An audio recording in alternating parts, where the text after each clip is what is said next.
ഇനി ജാതീയ അധിക്ഷേപം തന്നെ ആയിരുന്നു എന്നുള്ളൊരു ചോദ്യത്തിന് അവിടെ ഒരു ഉത്തരം വന്നു. ഇത് പൂർണ്ണമായിട്ടും പറയുകയാണെങ്കിൽ അടൂർ ഗോപാലകൃഷ്ണൻ്റെ ഉള്ളിലുള്ള ആ ജാതി വെറു തന്നെയാണ് ഈ ഒരു വീഡിയോയിൽ, അല്ലെങ്കിൽ ഈ അടൂർ ഗോപാലകൃഷ്ണൻ അവിടെ പറയുന്നത്. ഈ പ്രായം കൂടുന്തോറും നിറം മാറും അല്ലെങ്കിൽ സ്വഭാവം മാറും എന്നൊക്കെ പറയുന്നത് ഈ ഒരു വീഡിയോ കാണുമ്പോൾ, അല്ലെങ്കിൽ ഇയാളുടെ ഈ സ്വഭാവം കാണുമ്പോൾ നമുക്ക് മനസ്സിലാവും.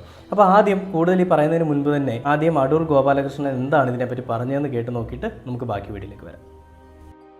ഷെഡ്യൂൾ കാസ്റ്റ്, ഷെഡ്യൂൾ ട്രൈബിന് കൊടുക്കുന്ന ഒരു വിളവെടുക്കാൻ കൊടുക്കുന്ന തുക 1.5 കോടി രൂപയാണ്.